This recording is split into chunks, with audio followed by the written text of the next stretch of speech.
အားလုံးပဲမင်္ဂလာပါ1986ခုနှစ်ဝန်းကျင်ကမြန်မာနိုင်ငံမှာလူသားစားတဲ့ဥလာဘာဆိုတဲ့ဖုံးတော်ကြီးတစ်ပါးပေါ်ပေါက်ခဲ့ပူပါတယ်အဲ့ဒီလိုပဲထိုင်းနိုင်ငံမှာကလေးတွေဆိုးနေရင်မိဘတွေက6လန့်တက်တဲ့စီခွေးဆိုသူရဲ့အကြောင်းဖြစ်ရမှန်တရေပုံမနေတပုတ်ကိုတင်ဆက်ပေးကြပါတယ်1960ပြည့်နှစ်ဝန်းကျင်ကာလတွေမှာပေါ့ထိုင်းမိဘတွေကသူတို့ကလေးတွေဆိုးနေရင်မလိမ္မာရင်အေးမင်းတို့တော့ဒီတိုင်းသာဆက်ဒီပုံစံတိုင်းသာဆက်ဆိုးနေရင်တော့စီခွေးဆိုတဲ့တရေကမင်းတို့ကိုလာဖမ်းလိုက်ပဲအဲ့ဒီလိုပြောပြီးရှောက်လန့်ခဲ့ကြပါတယ်ကလေးငယ်တွေရဲ့စိတ်ထဲမှာလဲမြန်မာပြည်ကကလေးတွေဒီဘောကြီးကိုကြောက်တယ်လို့ဘာမှရေရာမသိရပဲအငိုတိတ်လိမ်မာလေးနေခဲ့ကြရပါတယ်နာမည်အပြည့်စုံစီခွေးဆဲအုံးလို့ခေါ်တဲ့တရုတ်လူမျိုးတဦးဟာ1940ပြည့်နှစ်ဝန်းကျင်ကာလတွေမှာထိုင်းနိုင်ငံတွေကိုရွှေ့ပြောင်းအခြေချနေထိုင်ခဲ့ပါတယ်လူများကတော့သူ့ကိုစီခွေးလို့အလွယ်တကူခေါ်ဝေါ်ခဲ့ကြပါတယ်ကလေးငယ်တွေတယောက်ပြီးတယောက်ပျောက်ဆုံးမှုတွေနဲ့ဆက်ပြီးစီခွေးဆိုတဲ့နာမည်ဟာထိုင်းနိုင်ငံတစ်နိုင်ငံလုံးကိုအကြီးအကျယ်ထိတ်လန့်တုန်လှုပ်ခြောက်ခြားစေခဲ့တာပါပဲဘလောက်ထိထိတ်လန့်တုန်လှုပ်ခဲ့ကြရတယ်လဲဆိုရင်ထိုင်းနိုင်ငံကိုစီခွေးရောက်လာပြီး10စုနှစ်တခုအကြာထိုင်းပလိတ်အဖွဲ့ကသူ့ကိုဖမ်းဆီးရမိခဲ့ပြီးသူ့ရဲ့ဝန်ခံဖြောင်းရက်ပေးတဲ့အကြောင်းအရာတွေကို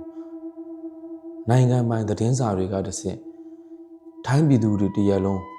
သိရှိလိုက်ရတဲ့အချိန်မှာတော့အလွန်အမင်းထိတ်လန့်အံ့ဩခဲ့ကြရပါတယ်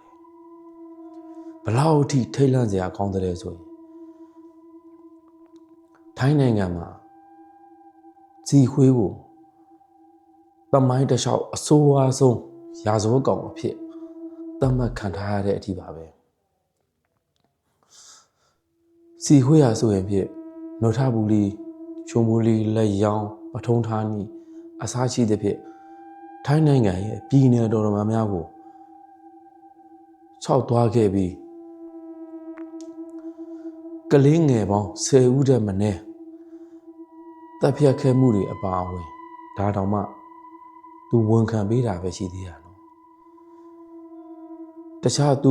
ဝန်ခံဖြောင်းရက်မပေးတဲ့အမှုတွေပါထပ်ပေါင်းရင်အမှုပေါင်း20ဝန်းကျင်ခန့်ထိရှိတယ်လို့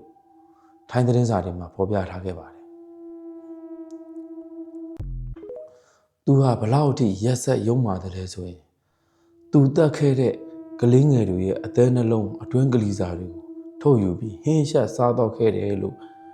သတင်းစာတွေမှာဖော်ပြထားခဲ့ပါတယ်နောက်ပိုင်းမှာစီခွေးရဲ့ပြစ်မှုတွေဟာအရန်ကိုထင်ရှားလွန်းတာကြောင့်ထိုင်းအစိုးရအာဏာပိုင်တွေဟာသူ့ကိုတေတံပေးကွက်မြက်ခဲ့ပြီးတခြားထူးခြားတဲ့ပြည်ထံတစ်ခုကိုပါဘူးတွဲအနေနဲ့အမိန့်ချမှတ်ခဲ့ပါတယ်အဲ့ဒါကတော့နောက်အခါမှာထပ်ဖြစ်လာနိုင်မဲ့စီခွေးလိုမျိုးလူမဆန်တဲ့ရာဇဝတ်မှုတွေကိုကြိုတင်ကာကွယ်တားဆီးမှုတွေအတွက်ရဲ့ထိုင်းနိုင်ငံကမိဘပြည်သူတွေမိမိတို့ရဲ့ကလေးငယ်များကိုဂရုတစိုက်နဲ့တေချာပြုစုဆောင်ရှောက်ဖို့အတွက်စီခွေးရဲ့ခန္ဓာကိုယ်ကိုတရားစီရင်ရေးဆေးပညာပြတိုင်းမှာဆေးစီရင်ထိမ့်သိမ့်ပြီးလူတိုင်းကြည့်လို့ရအောင်ပြသထားခဲ့ပါတယ်စီခွေးရဲ့နာမည်ဟာဆိုရင်ဖြင့်ဒီနေ့ဒီချိန်ထိလူသားသေးပေမဲ့နာမည်မသေးပဲရောစမတ်တွေကြံရင်းနေဆုံးပါပဲနှစ်ပေါင်း60ကျော်ကြာပြတိုက်တွင်မှာပြသထားရှိရာကနေ2019ခုနှစ်ဝန်းကျင်မှာတော့လူအခွင့်အရေးလှုပ်ရှားသူတွေရဲ့တောင်းဆိုမှုတွေကြောင့်ထိုင်းနိုင်ငံအာဏာပိုင်တွေဟာ2020ပြည့်နှစ်မှာပြတိုက်ကနေထုတ်ယူပြီးကောင်းမွန်စွာမေးသချိုပေးခဲ့ပါတယ်ကျွန်တော်တို့စီခွေးရဲ့အကြောင်းအရာကနေဘာတွေကိုသင်ခန်းစာရတယ်လဲဆိုတော့သင်ခန်းစာအနေနဲ့လူသားတစ်ယောက်ဖြစ်ပြီးလူသားတစ်ယောက်လိုမကြင်ကြံကြတဲ့အခါလူအတိုင်းဝိုင်းကနေပေးတဲ့အပြစ်ဒဏ်ကိုသေဆုံးပြီးချိန်မှာတော့မှဆက်လက်ခံသွားရတယ်ဆိုတာဒါတကားတစ်ခုပါပဲဗီဒီ channel လေးကိုအားပေးကြည့်ရှုကြသူအပေါင်းကိုကြီးကျမ်းမာခြင်းစိတ်ချမ်းသာခြင်းများနဲ့ပြ ပြည့်စုံနိုင်ကြပါစေလို့ကျွန်တော်ဆုမွန်ကောင်းတောင်းပေးပါတယ်